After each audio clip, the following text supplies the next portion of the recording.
Hello everyone, welcome back to the show. I'm your host, Aaron Herman. We're here at the Jewish Federations of North America General Assembly. This is an incredible event, bringing the community together to learn, connect, and celebrate. Let's take a closer look. Some organizations are good, and some are great. And I've known about what you built for about a year. And there's like this post-October 7th organization, and there's pre-October 7th. And you fall into the pre. And social media is complicated for so many different reasons. And what you've developed is actually transformative. And that when you see content that is hateful, that is wrong, and that can actually shift the minds and hearts of people, we're seeing this incredible lack of understanding of the takedown method. But you've actually done something really interesting, and you've created a model that works. So tell us a little bit about yourself and your organization. So my name is Tomer Aldubi, originally from Israel, from Tel Aviv. And as you said, the organization was founded in 2020. And I think this gives us lots of advantage and experience since anti-Semitism since October 7 has been changed mostly into anti-Zionist content. But we have good connections with the social media platforms even before that. So when October started, there was someone for us to talk within the social media platforms. We didn't need to start from scratch. And as you said, social media is complicated, but our removal rate, which is 40% in 2024, is the highest removal rate, an average of 5 leading social media platforms, TikTok and Meta and some others. So I would say it's very complicated to remove content, but once you know how to do it, the social media platforms, they will follow the policy and they will remove the content. If we tell them or ask them or send them some content to review and remove. And the way we work is that we train volunteers. So it's a combination of people, volunteers. You can be a volunteer.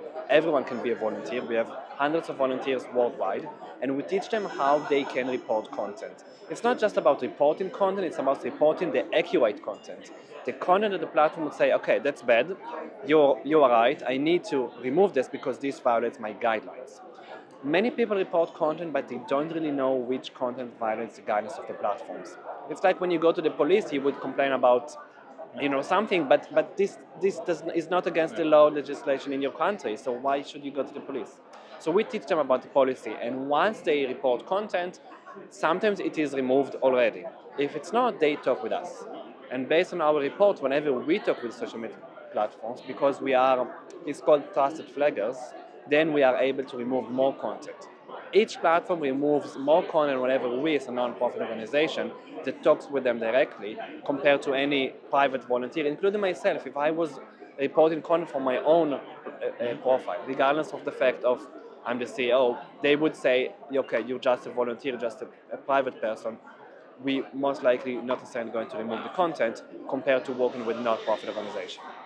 So I was giving a talk yesterday in New York City, and I was featuring your organization, and the people that were in the room, it was an older crowd, and these people were like, how do I become a volunteer, right? You're creating this community of people that want to be like these digital activists that like are hungry for like the process, right? Like you're simplifying the process for volunteers. They see something that is problematic to be able to actually do something.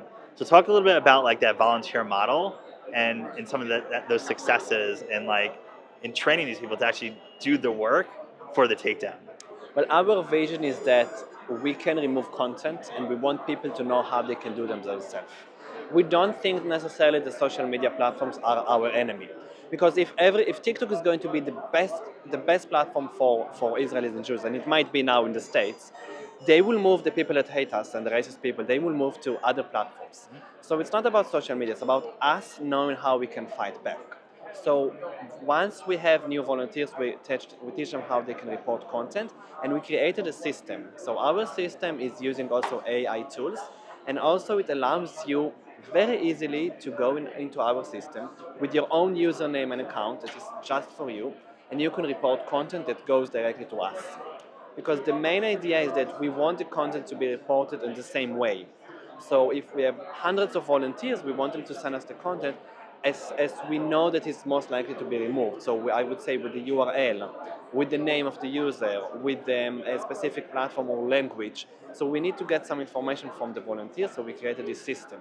And this system also allows them to check any content that we find for them. So some people are very happy to report content and find it themselves. Some people prefer to go into our system and monitor the content which is already there. So if we had more volunteers, the accurate, I would say the accurate content of the AI would be also better. And I love the fact that like it's like you're building a community, right? Where sometimes it's hard to find a community. Right? It's like one of the hardest things. Like when you think about it, building communities of people of interest, especially when you get even older, like it's hard to find. But what you've done is actually you found this niche in a way of these people who care deeply about this, and then you build upon that. What is your vision? As social media evolves, how do you evolve? That's a good question. I think, first of all, the most important thing that today we see is mostly about anti-Zionist content.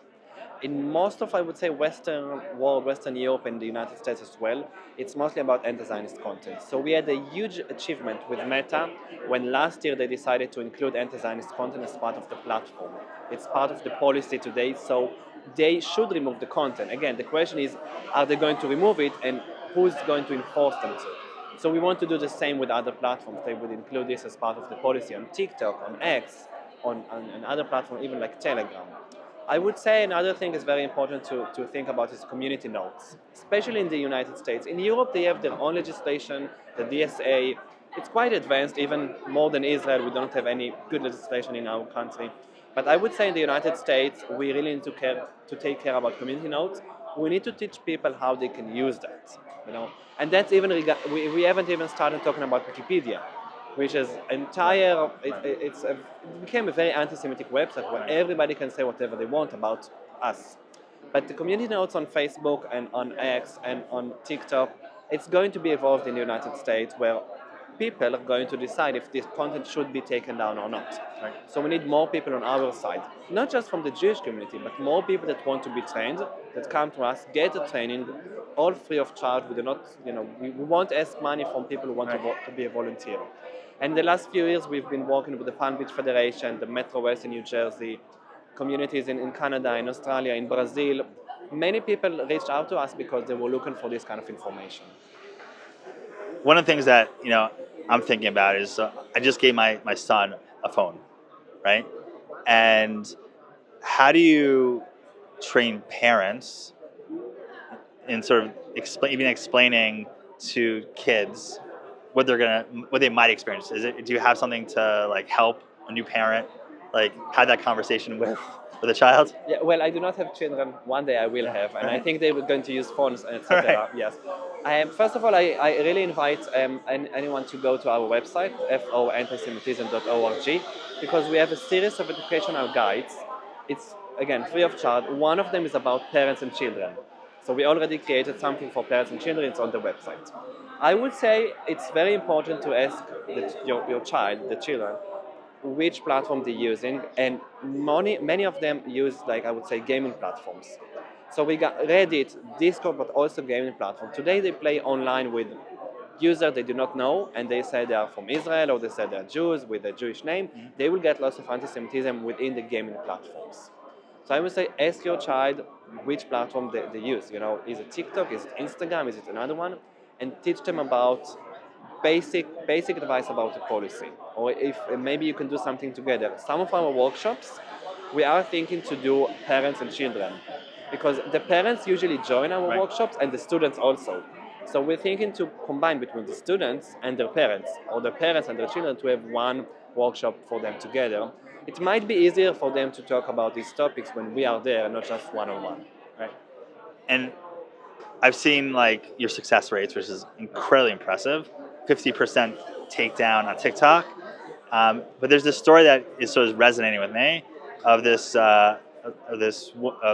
young adult that had, I think, over 300,000 followers, and she's being harassed on social media, and then actually in real life. And then you stepped in to help. So tell us a little bit about that. So we are trying to, I would say, expand our connections in the United Kingdom, in London, and I was there for a long time. And we got this call online from a Jewish family, Israeli Jewish family in London. Their daughter went to a non-Jewish high school, it's fine, and she got lots of hate against her on TikTok, mostly by her Muslim friends or Muslim colleagues that created fake profiles about her. So they took her name and picture and they published the address and lots of fake information. And they went to the police, the Jewish family, but the police in the UK, in London, it took them lots of time. It wasn't not really helpful. And then when they talked with us, we talked directly with TikTok. And it took like 24 hours something to remove all of the accounts.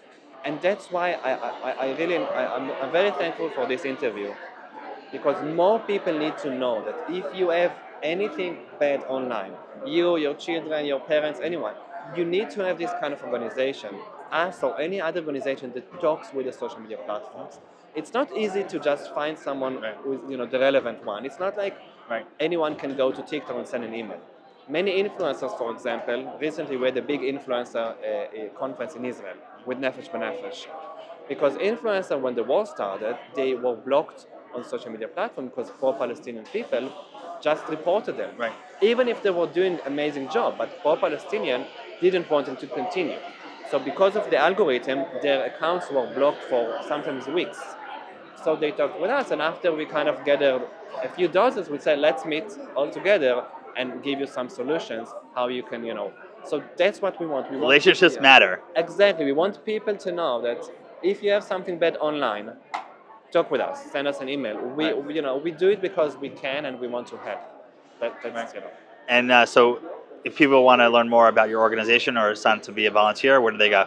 I would say that you can look on Instagram, find in online anti-Semitism on Instagram, on LinkedIn, or you can go to the website, which is FOA Antisemitism, like foantisemitism.org, and you will find a way to volunteer. We also have online workshops. Now the last cycle of this project is going to end, but we'll start in next year another cycle. So it's online workshops of different topics, and you can register and join whenever you have time. Usually it's also good for American people, for I would say Western, Eastern Coast, and usually from Europe. So people can join and learn, and I would say just free, and you should do it, Great. Yeah. Well, thank you so much, and we look Thank you forward very to your much. future successes. Thank you very much. As you can see, the Jewish Federation of North America General Assembly is an opportunity to experience sessions and networking events, and really just to connect to people who are interested in making a difference in our community. This is Aaron Herman, and thank you for watching.